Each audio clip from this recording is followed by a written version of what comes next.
Hi, this is Seema Raghunath. I received a lot of questions pertaining to homeschooling, and instead of write a LinkedIn post which actually has limited words, I decided to take it up as a video. Hopefully, I'll be in a position to answer a lot of those questions that came by. So, I guess homeschooling's become a subject of interest to people now because of how powerful Corona has turned out to be. I attempted homeschooling with my children years ago before it was as popular as it is with a lot of people today. I see a trend in cities, urban cities of India, where some people have attempted homeschooling and they have formed little cliques exactly the way they are in the West. But for those who are absolutely new to the idea, here are a few things you may want to consider. Homeschooling requires you to assess your child firstly, and difficult as it may seem to, the assessment is going to be at multiple levels. The first one being the physical structure of your child. I know it's going to take you by surprise, but it is related to physical structure. I say this because as an educationalist and someone who's been very closely working with child education systems and curriculum planning, I've known the value of physical fitness in children especially, and we have a growing obesity problem around the world, especially with lifestyles changing and food habits questionable.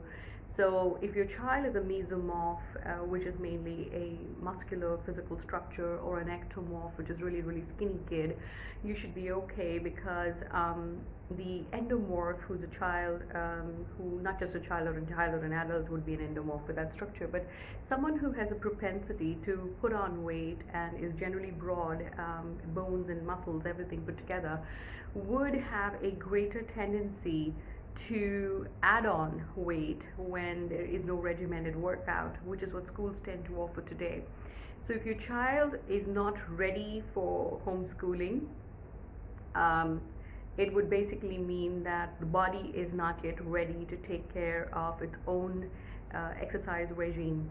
If your child is extremely dedicated, however, to cycle, to swim, to be part of some sport, then regardless of the present physical structure and shape, you may be a parent who can consider this.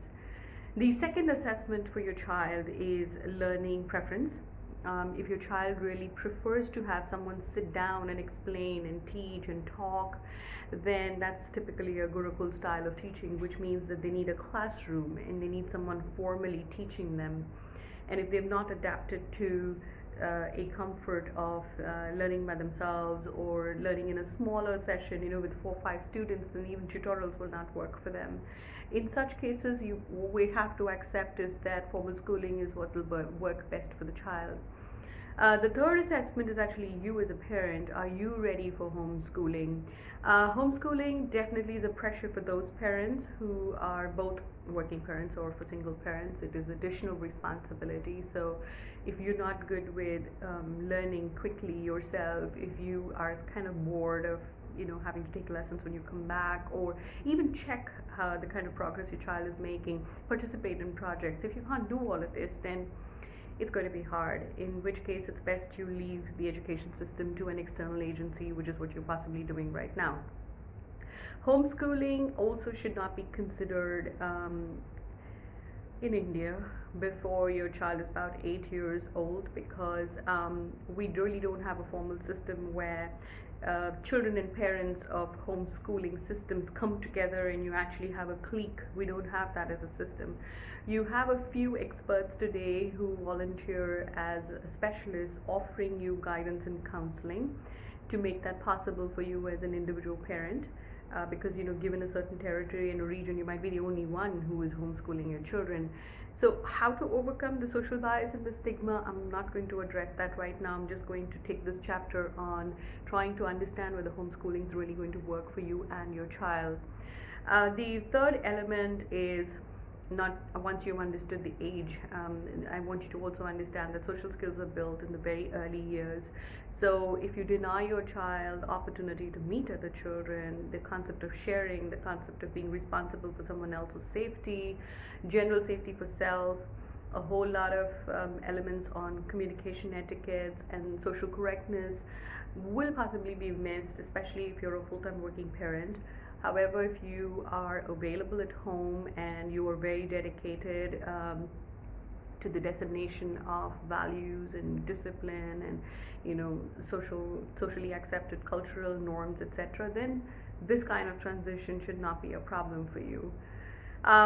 Overall, I would say that homeschooling has a lot of pluses, especially if your child has a propensity to read a lot and do a lot of stuff, is a kinesthetic kind of learner, kind of takes up a project or studies something on the internet, which is a DIY, and then kind of flourishes within a little Dexter's lab that they create for themselves. Yeah, if you have that kind of a curious kid, then harnessing that and encouraging that and fertilizing that is much easier than having to pull a kid who doesn't want to do something like this by themselves, who on their own would have preferred to be part of a formal structure. So you have to understand this. Homeschooling is best when the child themselves want to do something like this. It should not be you triggering an idea and stuffing it into a child hoping it will germinate. That might not work so well.